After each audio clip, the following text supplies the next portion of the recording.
no? Si Banges Reynan. Kapatid, paki-unmute. Kung may camera ka, paki-on. Good evening, bro. Yes, good evening, bro. Wala akong kamera, bro eh. Okay, go ahead. Anong tanong ko, bro? Magandang gabi sa lahat. Ayun yung tanong. Magandang gabi din sa lahat. Sa'yo din. Ang tanong ko, bro, anong pag-consecrate ng ostya, bro? Ano ibig sabihin ng may kiling-kiling, bro? May pagting ba? Yung pag-kling-kling-kling, gano'n. Ano ang ibig Ganun. sabihin nun? Oh, bakit mayroong ganun?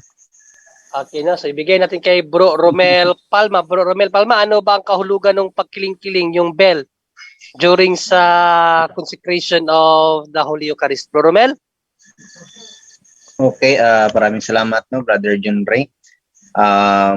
Sa pagkakaunawa ko lang po, kasi every time na merong bell na ganyan, ibig sabihin ay yan ay tanda na tinataas na yung katawan at yung dugo ng ating Panginoong Jesucristo, at din yung hudyat kung saan tayo ay sasamba, no, sa consecrated host, at mas mabibigyan pa yan ng dagdag pagpapaliwanag ng lay minister natin kasama ng Brother Angel. Bro Angel, go ahead. Yes, actually wala naman exact na turo diyan tungkol bakit kailangan 'yon. But ang bell, tandaan po natin, no, even before, ang bell po kasi ay hudyat ng panalangin. Ito'y pag-iimbita. Kung maalala nyo, pag bago magmisa, nagbebel yung ano natin, no, bago mag-umpisa yung misa, magbebel na agad yung sa ano natin, yung simbahan natin.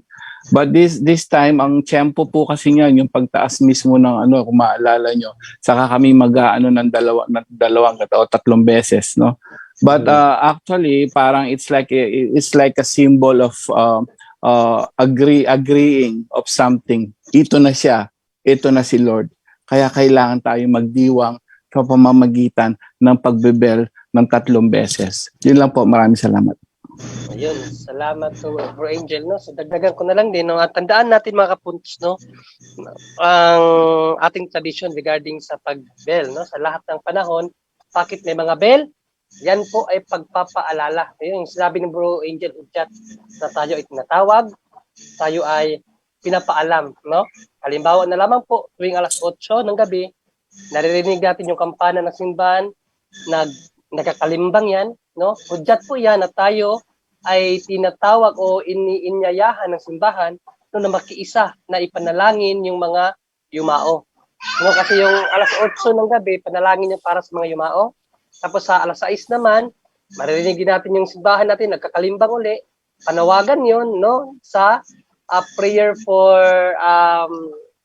yung 6 o'clock prayer, yung kay Angel, Angelus prayer, no? At dito naman sa misa, no, habang bakit hudyat yan, no, na itinataas na si Kristo, at dapat yung mga mata natin nakatuon doon mismo sa Eucharistia, dahil yun itinataas na yung Diyos, no? Kung naaalala nyo, tayo before yun yan, no, tayo nakapikit, nanalangin. So pagkalimbang nun, so lahat tayo dapat yung mata natin nandoon sa Eucharistia mismo, nakatingin, no? Pagpapakita, no, kung gaano natin itinataas ang ating Panginoong Jesucristo. So yun po, no, according po yan sa ating tradition. So brother, Ay, bro, mali pa yung ginawa ko kanina, bro, na pagtaas sa ostya, nakayuko ako, bro. Yes, no, kung ating anuin talaga yung tradition, dapat tingnan natin yung ostya. Pati yung tawag nito, yung wine, tawag diyan? Kupa. Chalice. Yung chalice. Pag itinataas yan, dapat nakatuon ang ating mata. Brota, tama ba, Brota? Yes, brother John Ray, tama yon. Dapat pag itaas na yung consecrated host, tapos dahil itaas yun dahil ipaalam na ito na ang tunay na Kristo, ito na ang real flesh ni Jesus, buhay na buhay. So sa puntong yaon, kung pwede mayroon tayong intercession o para panalangin, ano ang gusto natin manalangin pag itaas. Yun ang palagi kong nagawa pag itaas na yung consecrated host, kung yung mga kaluluwa ng mga mahal mo, kung ano pa ba ang mga intention mo para po sa yun, adoration naman yun, di ba? Para po sa dinggin ng Panginoon. So, doon may nag-ano dito, na si Cecilia, nag-share pag siya na ang yung pag bill, na sabi niya pagising, yung before sa mass, di ba, palaging ano ba yung bagting, nakalimutan ko, Brother John Ray? Kalimbang. Kalimbang, oh. Dahil ipaalam sa lahat ng mananampalataya na malapit na magsimula na kabali, tinatawagan na po tayo sa simbahan na punta na kayo dito, malapit na magsimula ang misa. Yun ang kung nakalimbang ang kampana. Naalala ko lang, doon kami ni Brother Wendell sa katong bisis man siguro may nakapunta sa Olotanga sa may parke ng Sabanipa. Yun ang aming na-experience, Brother Wendell, pag makalimpang na yung kampana, grabing tumatahol ang mga aso. Kahit pa maumaga yun, magkalimpang dahil po malapit na magsimula ang misa, mga quarter to, ibang kabaga, ang mas mag-start of 6 a.m. So mga 5:40 o quarter to 6, ano na yon sa bill. Grabe, tumatahol ang yung sa Bisaya natin ay mag-uwang. Ano ba sa Tagalog yung mag-uwang. So, yun na alam na ano namin ni Brother Rendel, grabe talaga yun ang power ng bill. Dahil yung mga aso mag-react, parang may nakita silang mga fallen angel o mga elementals. Yun lang aking ma-share, Brother Rendel. Maraming salamat. Yun, maraming salamat po tata sa confirmation. So, kapatid na Panggis Rinan, okay na ba yun yung masasagot namin? Yes, may isa pa kong tanong, bro. Ano, Okay, bro? go ahead. Sige, go ahead. Tungkol sa, di ba ang Ebanghelyo yan, bro? Tungkol na sa Good Samaritan? Yun ba yan? Yes, yes. Ang tanong ko dyan, bro, nangyari ba yan sa toong buhay, bro? O ano lang yan? Ano lang Okay, no? Okay, so bigyan natin ulit kay Bro Romel. Bro Romel, yun bang Good Samaritan, nangyayari ba yun sa buhay Kristiyano, Bro Romel?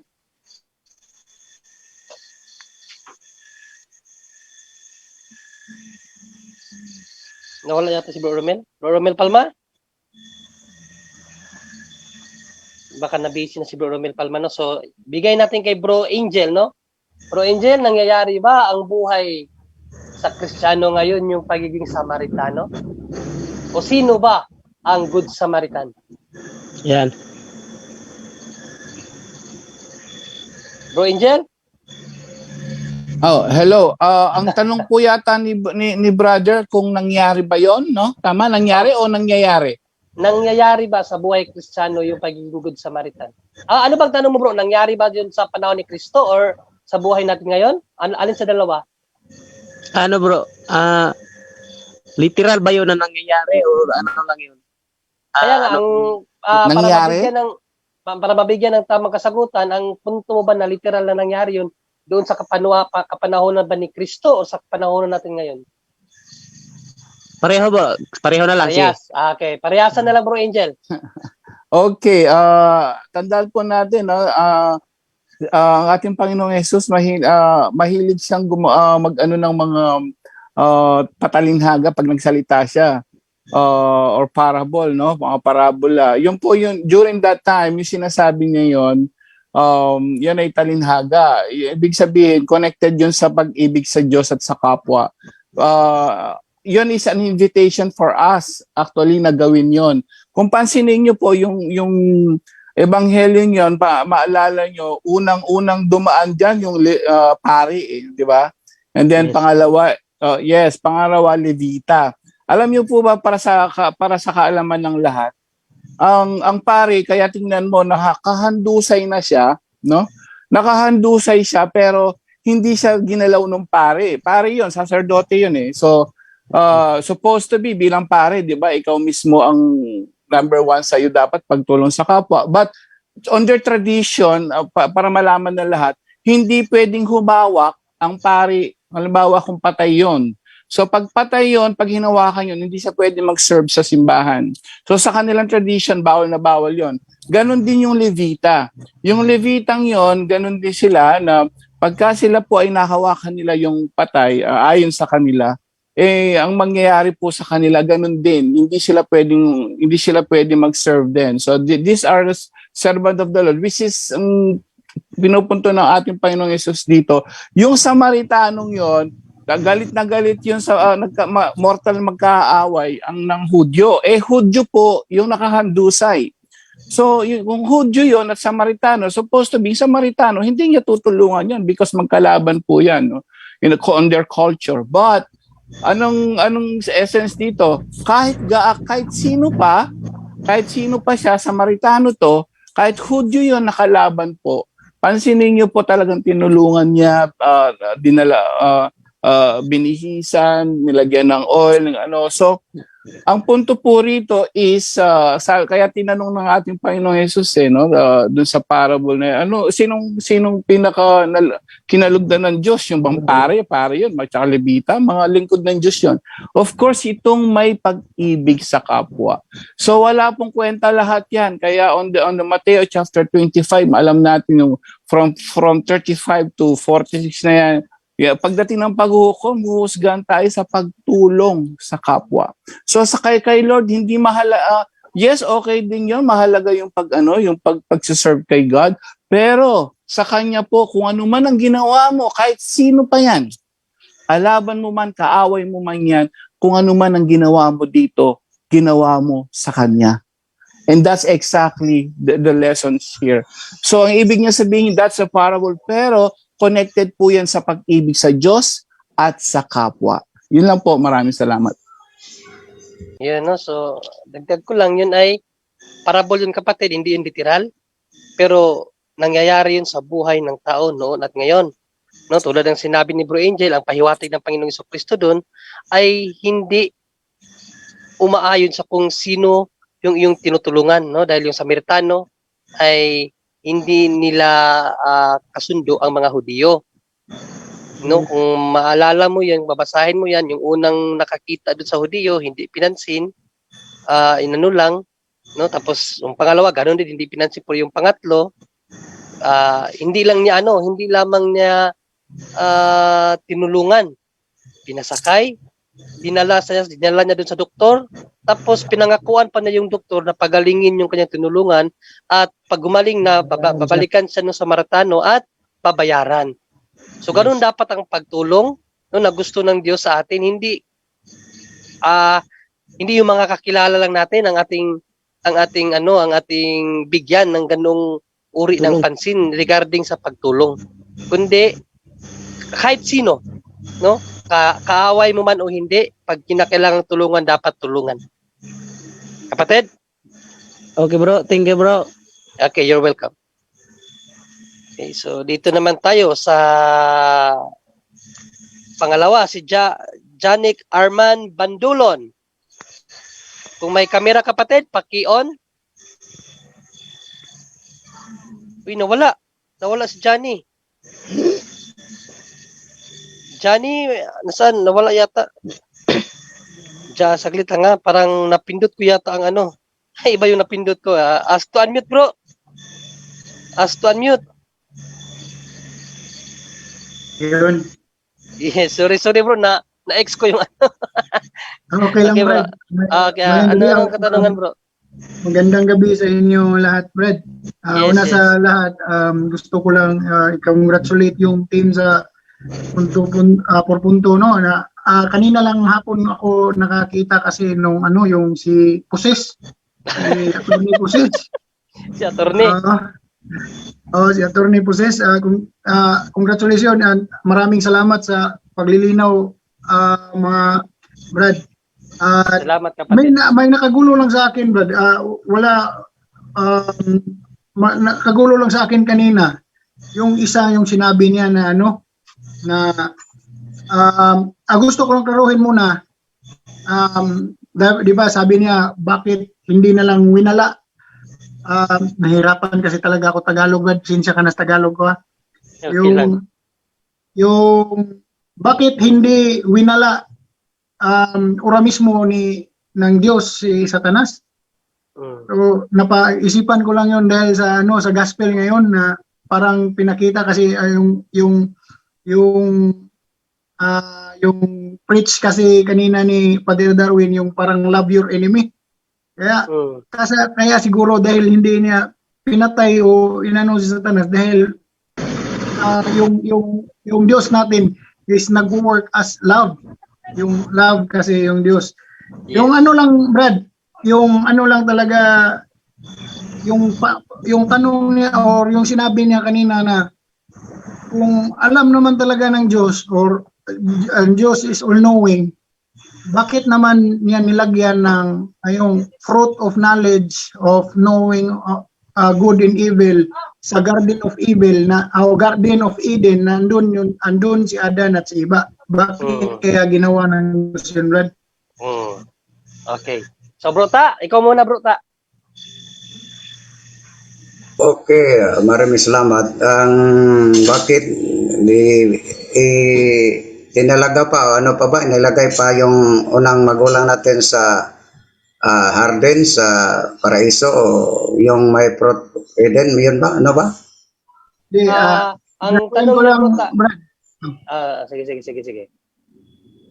Yung klaruhin ko lang, Brad. Bakit nilagyan pa ang Garden of Eden ng fruit of knowledge of good and evil Okay. na parang linilagyan ng ano ba, trap yung Okay. si Adan at si Eva ba? Okay, nakuha ko na. So, kung tingnan natin ang tao, ginawa ng Diyos na perfect, yung unang magulang natin, iba? Nandyan sa kanila yung preternatural gift, freedom from death, freedom from sickness, at supernatural gift, yung sanctifying grace. So, perfect sila, banal, walang kamatayan. At nandyan pa nila ang knowledge, infused knowledge. Hindi na sila kailangan pang mag-aral, mag-eskwela, dahil nandyan na, indulged din sa kanila. Ngunit, may test sila. Dahil po, bakit nilagay pa sila din that? May simple lang talaga, isa lang ang bawal sa kanila. Hindi pareho sa atin ngayon ang daming bawal, di ba? Para po matest po sila, kaano nila, yun ang sabi natin na to know God, to love God, and to serve God. So, kung alam mong may Diyos na creator, dapat mahalin mo ang Diyos na yung naggawa sa iyo. At love mo ang Diyos, dapat ka mag-serve sa Diyos, di ba? To know God, to love God, and to serve God. So, may test para po kumbaga, yung sa eskwela, mabigyan tayo ng test para po masukat po kung ano po ba katalaga ang loyal natin sa Diyos. Dahil ang tao hindi man na ginawa niyang robot na remote control. Ang gawa nating tao yung free will natin. Alam natin kung ano ang tama at ang mali, di ba? Nandun sa atin na ang intellect. So, tinitest lang po ang tao kung gaano sila kaloyal sa Diyos. Yun ang dahilan na binigyan pa sila ng isang punong kahoy na bawal sa kanila, pero na natukso po sila ni Satanas. Yun grabe ka, ano po ba ang sa Tagalog yung kamaro? Ano po ba ang Satanas? Marunong dahil. Ano Brother Jonas Tagalog? Toso. Dahil, ginamit ni sa Satanas ang curiosity. Dahil alam ni Eva na ang ahas ay hindi magsalita. Pero na-curious po siya, bakit nagsalita ang ahas? Hindi na yon literal na ahas dahil ang literal na ahas, hindi man yun magsalita di ba? So, nagkatawang ahas lang yung Satanas. So, magbiktima lang po sa yon. Pag sabi, kanin mo, hindi po kami kakain dahil kumakain kami, mamatay kami. Nakalimutan sa tao na hindi na sila mamamatay, di ba? So, yun ang dahilan pero atin na lang bigyan ng kunting exegesis kahit na sa mga kaparian ito.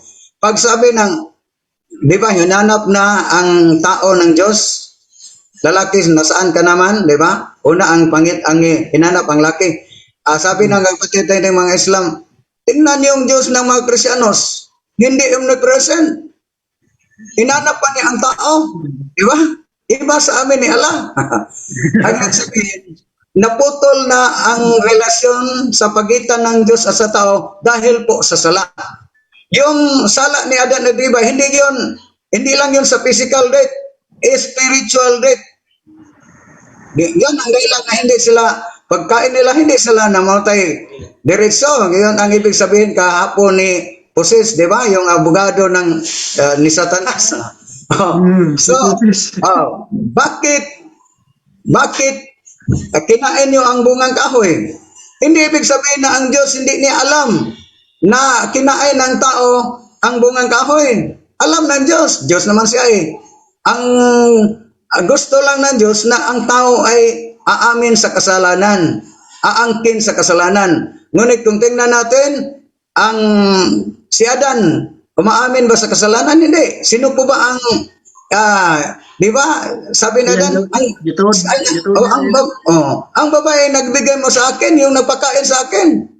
Di, tinanong naman ang babae, bakit kinain mo ba yung bungang kahoy? Ay namin ba niya Eva? Hindi. Yung ahas ang nagbigay sa akin. Lalong-lalo ng ahas hindi amin. Dahil po ay ama ng kasinungalingan. So, sabi ng iba, maliit lang yung sala ni Adan and Eva. Pakals lang yan eh. Bakit naging death penalty? Dahil hindi nila inaamin ang kanilang kasalanan. Yan pala talaga mga kapatid na mula pa sa simula, na sa ugali na sa tao, yung hindi aamin ng kasalanan. Denial. Kahit pa sa mata ng Diyos, sa mata ng tao na siya po ay makasalanan, pero deny pa rin, di ba? So yan mga kapatid, ang ibig sabihin na binigyan sila para po sila matis gaano sila kaloyal, kalab nila ang Panginoon Diyos. To know God, to love God, and to serve God. Yun lang aking masishare, Brother John. Maraming salamat. Baka may dagdag natin kasama. Okay, dagdagan ko na konti, no? Bakit nagkaroon, no? Bakit ginilagyan ni God, no, ng puno or bunga kung saan malaman nila yung mali at ang tama, no? Dahil according to tawag nito yung ating theologians na si Scott Hahn, yun ay tawag nito yung pagpigil hindi pagpigil, yung paglimita sa ibinigay niya na free will sa tao. Remember, bago ang tao, ginawa ng Diyos ang anghel, no? At katulad natin, ang anghel ay meron din silang free will. At yun nga, nakita niya kung paano bumagsak si Satanas sa pagsubok ng Diyos. According to angelology study, hindi tanggap ni Satanas, no, ang reveal ni God sa kanila na gagawa ang Diyos ng tao, at ang isa doon nga ay gagawin niyang reyna. So parang naanuan si Lucifer, no, kung bakit tao sila anghel, tapos siya kasi si Lucifer kasi sa hindi nakakaalam, siya ang pinakapaborito na anghel, no, na ginawa ng Diyos. Siya ang pinakataas. Si Saint Michael po ay ano lang niya, parang mababa lang po sa kanya, no, si Saint Michael. Ngayon ito si Lucifer, napakaano niya talaga, o sa Bisaya pa, ambungan, no, napakaganda.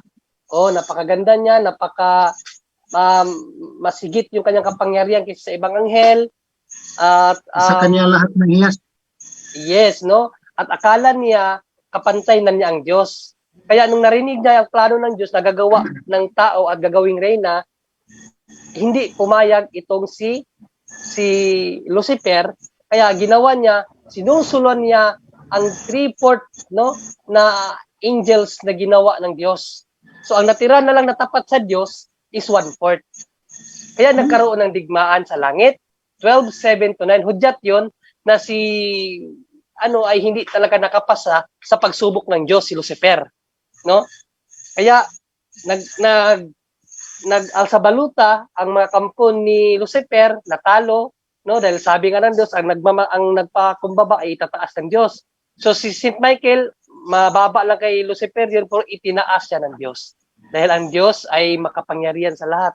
No? At yun nga, natalo si Satanas, itinapon dito sa lupa. Ngayon, nung gumawa na ang Diyos ng tao, para malimitahan, no, ang free will na ibinigay ng Diyos sa tao, naglagay siya ng bungang kahoy, no? Yun ay sign of limitation sa free will ng tao. Kasi para hindi free will na nga eh. Kung bibigyan ka ng free will, nasa iyo na lahat. Eh, kung walang limitation, edi gawin na rin natin ang katulad ng ginawa ni Satanas. So wala na tayong limitasyon sa ating gugustuhin. So yun ang explanation sa libro or sa dictionary, sa Bible dictionary ni Scott Hahn, no? To limit the free will na ibinigay ng Diyos sa tao. Para hindi tayo matulad kay Satanas na isipin na siya ay Diyos na rin. Pero gayon pa man, dahil sa may free will nga at talagang sinusubok ng Diyos ang tao, no, kanyang nilikha.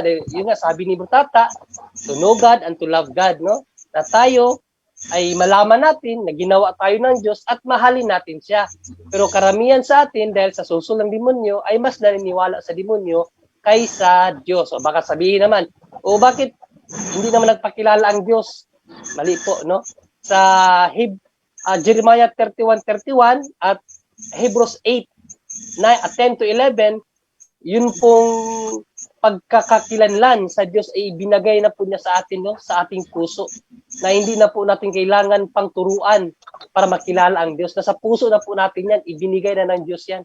Tawag po dyan inner faith, no? Sa theology, inner faith. Binigyan tayo niyan para makilala ang Diyos. Pero yun pa rin, no? Dahil napakalakas ni Satanas, mas marami pa rin ang naniwala sa kanya at nakakuha pa ng abogado. Yun nga, gabi. Bro John Ray. Oh, Bro Angel, ikaw naman. Okay.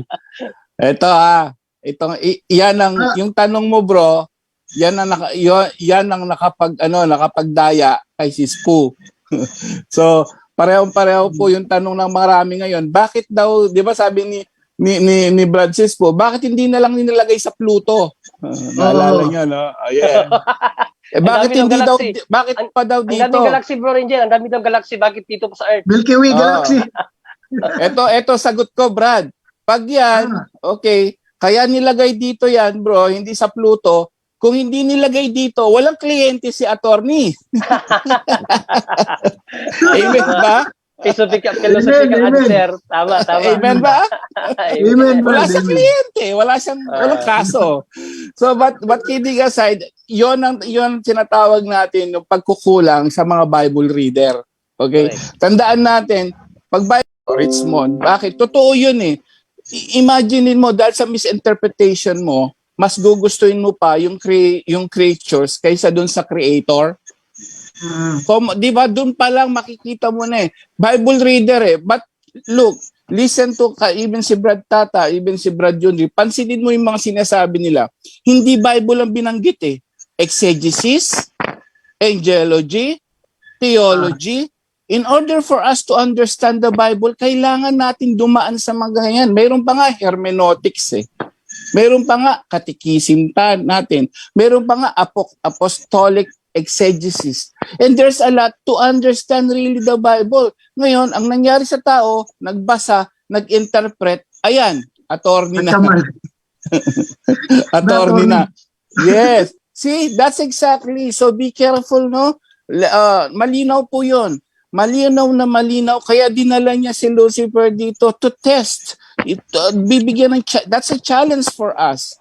Kasi ayaw ni Lord na, robot, sa akin ka agad-agad. Walang challenge yung gusto niya yung puso mo kusa kang magmahal. It's almost Pero may the same. quality check, ano? Yes, yung kusa. Ikaw ba naman bro, shotgun wedding ka, gusto mo, yung asawa mo sinatgat wedding ka lang, di mo mahal, papayag ka? Diba? Hindi? Yes.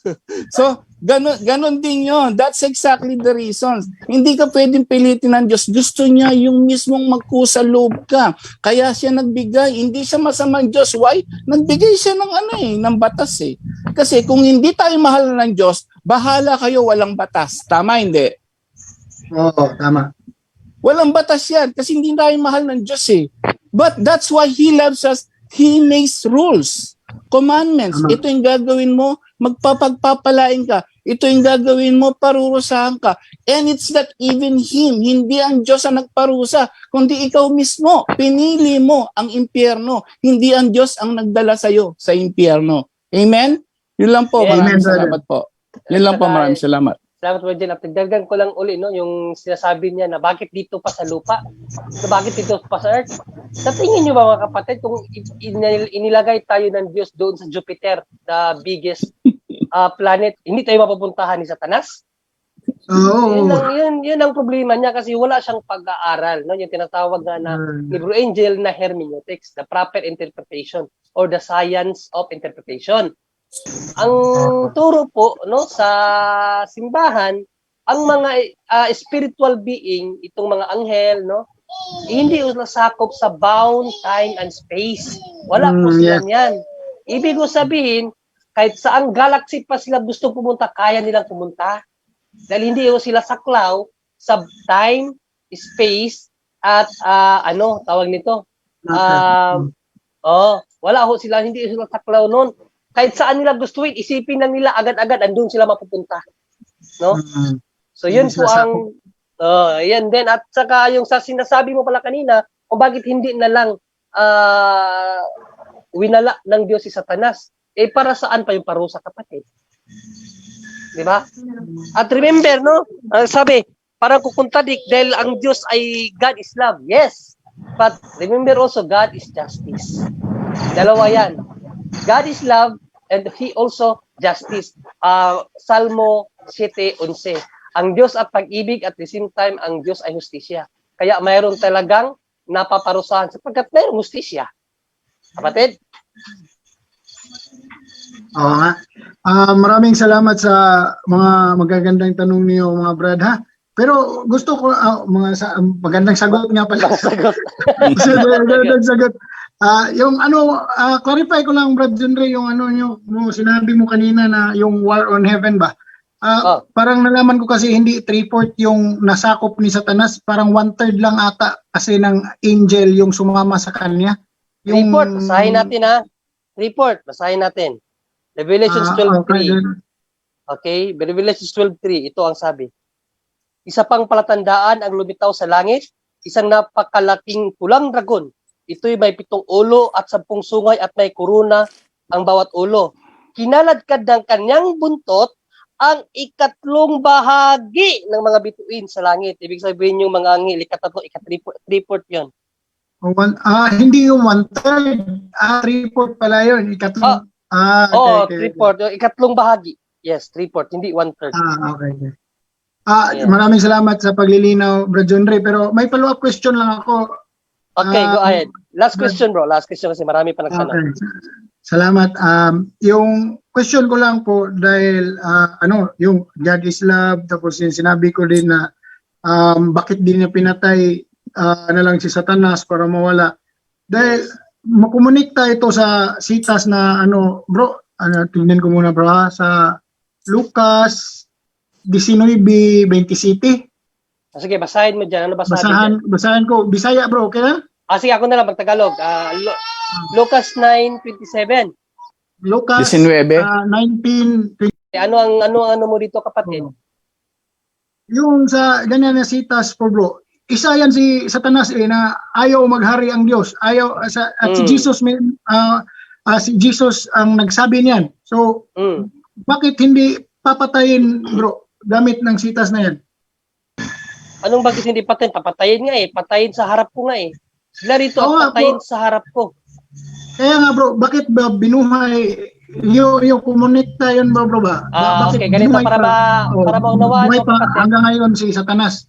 In theology, dalawa ang kahulugan ng salitang patay. Patay physically and patay spiritually.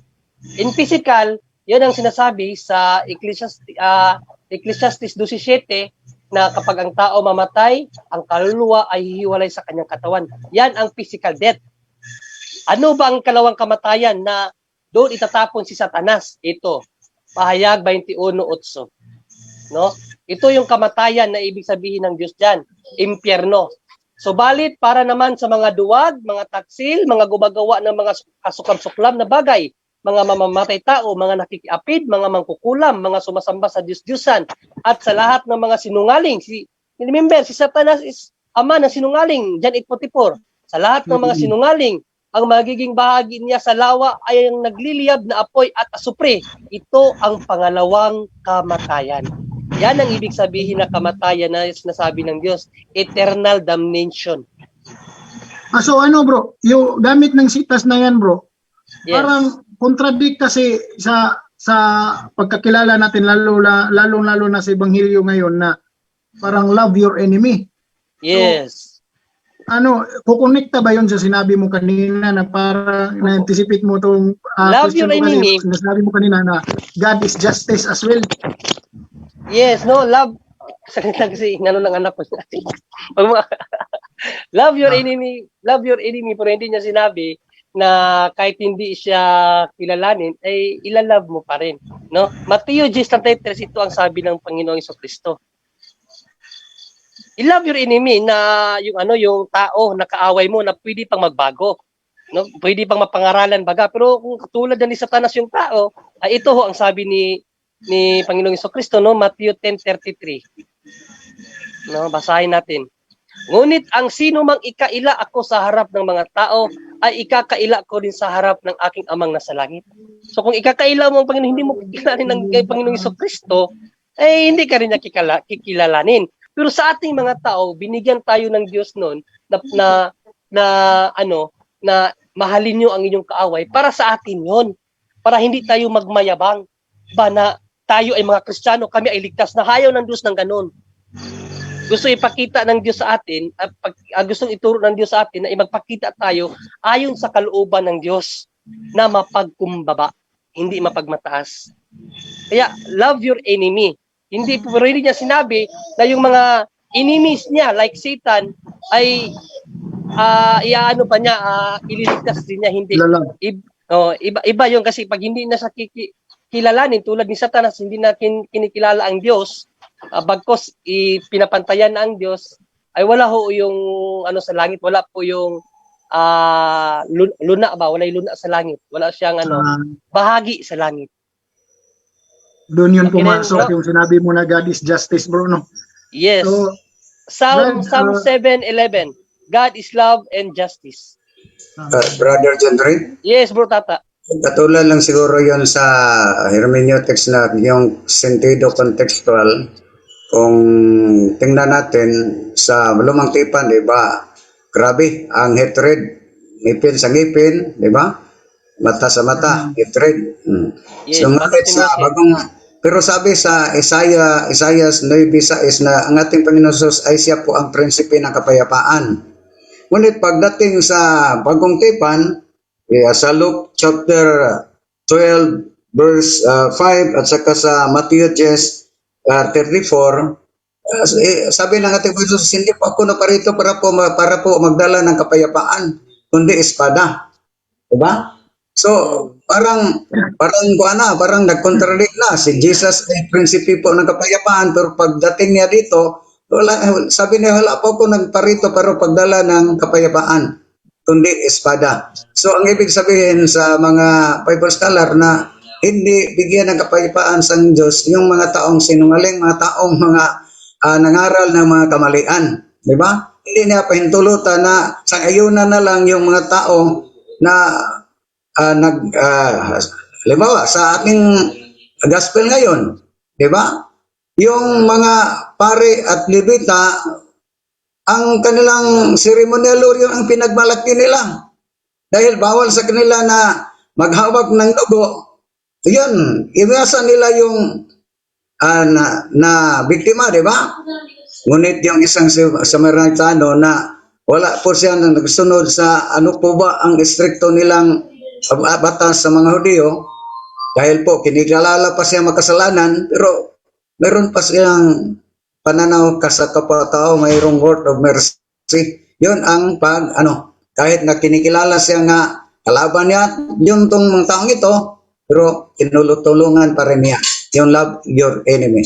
Yun lang siya masishare na to, Brother John Ray. So, hindi na natin bigyan ng kapayapaan yung mga mali na aral. Amen. So, okay na ba yun, bro? Jan Rick? Maraming salamat talaga mga kapatid at mabuhay kayo sa punto por punto and God bless you more po. Thank you so much. May katanungan pa Yes, sana ako pero nasusunod na lang po. Next time na lang, kapatid. Okay, salamat. Oo, Yes, sa susunod Ate na Ed? lang po. Itatanong ko lang po yung status niya kasi siya yung nagtanong about yung na-accident. Oh, yung kay Bro Wendell, no? Oh, kumusta na pala yung status mo ngayon, bro? Jan Rick?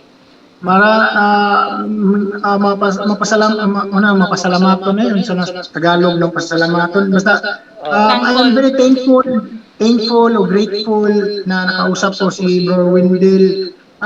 Actually, dito sa akin yung mga sacramentals, yung exorcism water, oil, at salt, tapos yung Benedictine cross, yung may ano din ako sa libro ng deliverance and exorcism, yung advice na communion, yung deliverance prayer, yung prayer for protection, mas nakakatulong at na parang may kaginhawa ko gamay. Nakaginhawa ko gamay ba? Nakaluwag-luwag ka ng ano? Oo, nakaluwag-luwag na ako sa sakit na nararamdaman ko. Compare last Sunday. Okay. Yan, yes, kapatid. Ibig sabihin may alivio, may kaunting changes. Yeah, ganon. May improvement. May improvement. Kasi nakita ko din sila kanina umattend ng misa. Nagpa-bless po kayo ng sacramentals po. Actually po, yung blessing of the sick and health dahil meron na naman kasi ako nito noon pa sa exorcist priest din namin dito. Yeah, pero maganda po yung tubig tsaka yung oil na yung daily consumption nyo. Maganda yun yung ipa-bless nyo kasi di maumatin naman kayo ng misa. So, yung consumption po, yung tubig po ba na iinumin ninyo araw-araw, maganda, blessed po siya. Pati yung gagamitin nyo sa kusina, yung asin at saka yung oil, maganda, blessed. Okay. Kaya narinig ko ngayon kang Father Darwin nung sinabi niya at ni Bro Wendell, pero kinonfirm ko yun sa exorcist family ko sister, hindi niya pinagbabawal pero hindi naman din niya pinag-a-advise na i-intake daw na together na ipagluto or i-mix or inumin. Pero hindi na pinagbabawal, hindi lang niya i-advise. Okay po. Okay. Salamat tulong po. Ako, God bless. si Lord John Ray, Yes, bro. yung nagka-LBM po ako, yung anong araw yun? Gabi, nag-alboroto yung tiyan ko kapitong bisis siguro po ako nagpunta ng CR. Ang oil lang yun ng inintake ko. Yung ating gabi, mga 12:30, nagising naman ako dahil sakit naman ang tiyan at saka namanap na naman ng CR. Nag-inom lang po ako ng dinami kong ininom yung exercise oil. Yun lang napakaling natin sa aking pagka-LBM natin. So, kanina nagproblema na rin ako dahil medyo mahirap naman magbawas. So, oil lang. Ininom ko ang oil. Kahit na yung mamaos ang boses ko, dahil kanina, grabing video natin. At saka nag-practice pa kami para sa kasal po bukas aking younger sister. Medyo maos na pero inom lang oil ng exercise oil. Yeah. Okay ng boses. Na maos. Yan lang. Mas maganda i-intake. Sige, back to you, Brother Jenny. Maraming salamat. I will take that advice as well, Brad. Sister, thank you. Okay, salamat. So, move na tayo sa another question.